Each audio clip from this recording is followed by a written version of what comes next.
Subhanallah, inilah kisah kerinduan seekor ular kepada Nabi Muhammad selama ribuan tahun. Dahulu, hiduplah seekor ular berbisa di sebuah perbukitan yang bernama Jabal Sur atau Bukit Sur, tepatnya berada di dalam Goa Sur. Ular ini telah hidup selama ribuan tahun dan ingin sekali bertemu Rasulullah Shallallahu Alaihi Wasallam.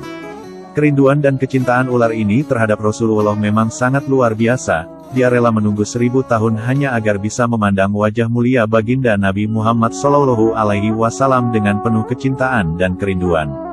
Seperti yang kita tahu, ular adalah jenis reptil yang memiliki bentuk panjang yang bisa saja memiliki racun berbisa untuk melumpuhkan musuh atau lawannya. Tidak berbeda dengan ular yang rindu kepada Rasulullah ini. Ular ini juga tak segan-segan menggigit atau melukai siapa saja yang coba-coba menghalang-halangi dia dalam bertemu dengan sebaik-baiknya utusan yaitu Nabi besar Muhammad Shallallahu Alaihi Wasallam. Dahulu, kaum kafir Quraisy memang suka memusuhi dan menolak ajaran Rasulullah Shallallahu Alaihi Wasallam, bahkan tak segan-segan mereka mencelakai Rasulullah. Pernah, suatu ketika Rasulullah Shallallahu Alaihi Wasallam dikejar oleh kaum Quraisy yang berniat membunuhnya. Lalu, beliau memutuskan meninggalkan kota Makkah diikuti oleh sahabatnya Abu Bakar. Rasulullah dan Abu Bakar pun bersembunyi di Gua Sur yang tepatnya di Bukit Sur. Rasulullah dan sahabat Abu Bakar naik ke Bukit Sur pada malam hari agar tidak diketahui para kafir Quraisy. Sebelum Rasulullah memasuki Gua Sur, sahabat Abu Bakar sebagai orang gurun mengerti bahwa tidak ada lubang bebatuan di gunung yang kosong melainkan pasti ada ular berbisa di dalam lubang itu. Sayyidina Abu Bakar lalu masuk ke dalam gua, lalu setelah dicek ternyata Sayyidina Abu Bakar menemukan lubang di sana. Sayyidina Abu Bakar lalu mencari siasat agar bisa menutupi lubang itu. Akhirnya, beliau membuka sandalnya, lalu ditaruhnya kaki kanannya di mulut lubang itu agar Rasulullah terhindari dari serangan ular berbisa. Kemudian, ketika sudah dirasa aman, Abu Bakar lalu mempersilakan Rasulullah masuk ke dalam gua tersebut. Rasulullah kemudian masuk dan berbaring di paha Abu Bakar. Rupanya, Rasulullah terkena angin sepoi-sepoi.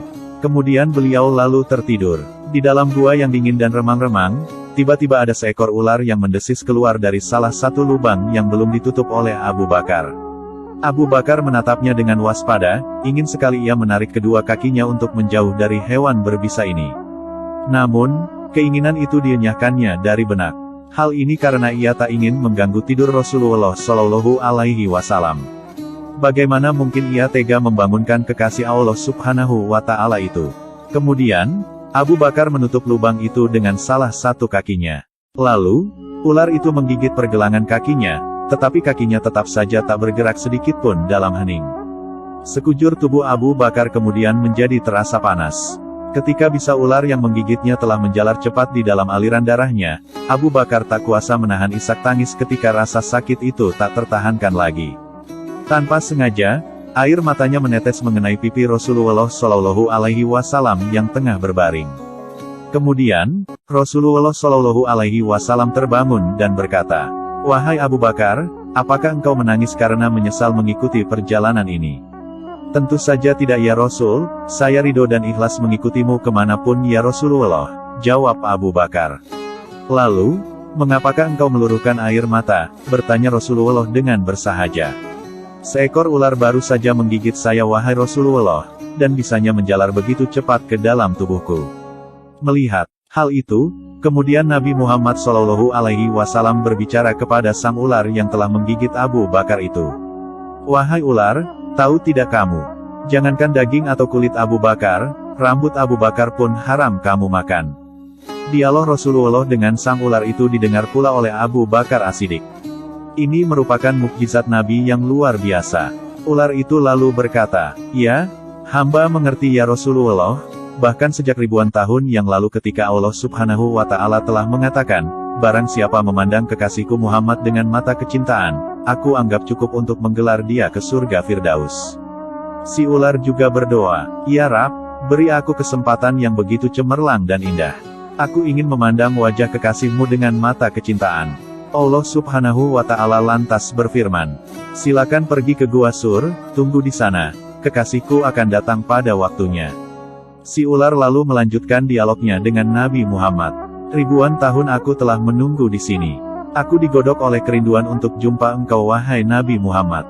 Tapi, Sekarang malah ditutup oleh kaki Abu Bakar.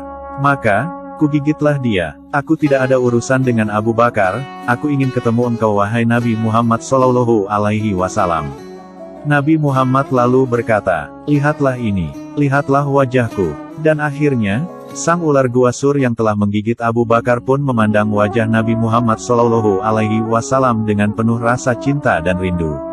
Begitu besar rasa kerinduan ular tersebut terhadap Rasulullah Shallallahu Alaihi Wasallam, sehingga rela menunggu beribu-ribu tahun untuk bisa memandang wajah mulia sang kekasih. Ular itu memandang Rasulullah dengan tatapan cinta dan kerinduan yang sangat dalam. Selanjutnya, tanpa perlu menunggu waktu lama, dengan penuh kasih sayang, Rasulullah meraih pergelangan kaki Abu Bakar. Dengan mengagungkan nama Allah Subhanahu wa Ta'ala Sang Pencipta Semesta, Nabi Muhammad lalu mengusap bekas gigitan ular di kaki Abu Bakar itu dengan ludahnya. Seketika itu, Subhanallah, Maha Suci Allah, seketika rasa sakit itu hilang tak berbekas berkat mukjizat Rasulullah dan pertolongan Allah Subhanahu wa Ta'ala. Perlu diketahui, Jabal Sur adalah gunung kecil atau bukit setinggi 458 meter yang berada di sebelah selatan kota Makkah. Gua Sur terletak di puncak Gunung Sur. Di gua itulah Rasulullah Shallallahu Alaihi Wasallam bersama Abu Bakar bersembunyi selama 3 hari dari kejaran kaum kafir Quraisy ketika hijrah ke Madinah. Rasulullah dan Abu Bakar bersembunyi di gua Sur selama 3 hari 3 malam. Setelah melewati masa itu, mereka lalu memutuskan untuk keluar dari persembunyiannya di Goa Sur tersebut.